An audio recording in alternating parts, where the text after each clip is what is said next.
The Zarathi delegation towered over Lieutenant Maria Rodriguez, their crystalline forms refracting the harsh lights of the negotiation chamber. Each alien stood 9 feet tall, their bodies a living weapon of hardened silicon and razor-sharp edges.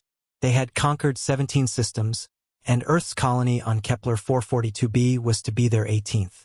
Maria sat quietly at the corner of the human delegation's table, her translation device humming softly. The Zarathi had dismissed her immediately, another soft, weak human barely worth acknowledging. Their leader, a massive creature whose body sang with harmonic frequencies when it moved, directed all communication toward Admiral Thompson, the grizzled veteran who headed Earth's diplomatic team. Your species will serve adequately as laborers. The Zarathi leader resonated, its voice like grinding glass. Submit now, and we will allow 10% of your population to survive. Maria translated, her voice steady and professional. The other humans at the table shifted uncomfortably. 3 destroyers against an entire Zarathi battle fleet. The odds were laughable. Yet Maria continued typing on her tablet, seemingly focused only on her translation duties. What the Zarathi didn't know was that Maria Rodriguez wasn't just a translator. She was Colonel Maria Rodriguez, head of Earth's Tactical Intelligence Division, and she had been preparing for this moment for 3 years. The Zarathi had made 2 critical errors. First, they assumed human females were universally non-combatants, a misconception from intercepting old Earth transmissions.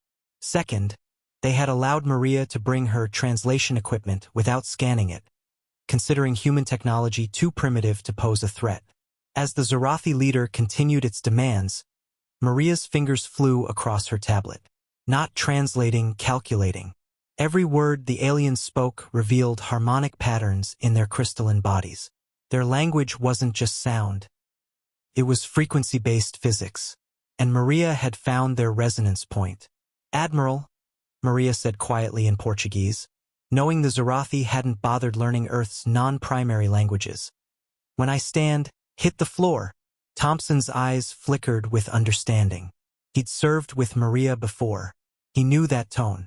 The Zarathi leader leaned forward, its massive form casting shadows across the table. You delay. Choose now, slavery or extinction.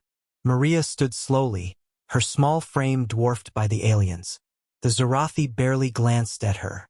She cleared her throat and spoke in perfect Zarathi, not through the translator, but in their own harmonic language, hitting frequencies no human throat should have been able to produce. You want to know what humans choose? Maria's voice resonated through the chamber. The Zarathi leader recoiled, shocked that this small creature could speak their tongue. We choose option 3. Her tablet emitted a single, precise tone, 17.4 kilohertz, modulated at exactly the frequency she'd calculated. The sound was almost inaudible to human ears, but to the Zarathi's crystalline bodies, it was devastating. The aliens' forms began to vibrate, their perfect crystalline structure turning against them. Hairline fractures spread across their bodies like spider webs.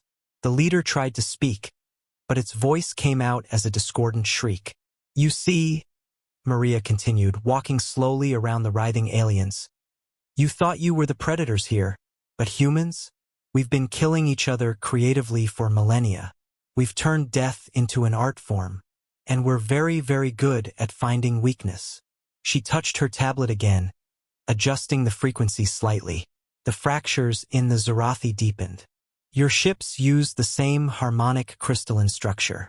This frequency is being broadcast from every human vessel and colony in this system right now. Your fleet is already dying. The Zarathi leader collapsed to its knees, its once mighty form crumbling. How? You were just a translator? Maria smiled coldly. No, I'm the woman who spent 3 years learning your language, your biology, your technology. I'm the one who figured out that your greatest strength, those impenetrable crystalline bodies, resonates at exactly the same frequency as quartz subjected to precise electrical current. And I'm the one who gives the kill order. She pressed her tablet one final time. The Zarathi delegation shattered like glass sculptures dropped from a great height, their remains tinkling across the floor in 1,000 glittering pieces. Admiral Thompson stood, brushing crystalline dust from his uniform. "Colonel Rodriguez, remind me never to underestimate our translation department." Maria tucked her tablet under her arm, stepping carefully over the remains. "The universe keeps making the same mistake, Admiral. They see humans as weak, divided, primitive. They never realize that we're the species that split the atom out of curiosity, that went to our moon in tin cans, that survived ice ages and plagues in each other." Outside, the Zarathi fleet was learning humanity's most important lesson. Never corner a species that considers mutually assured destruction a valid negotiating tactic.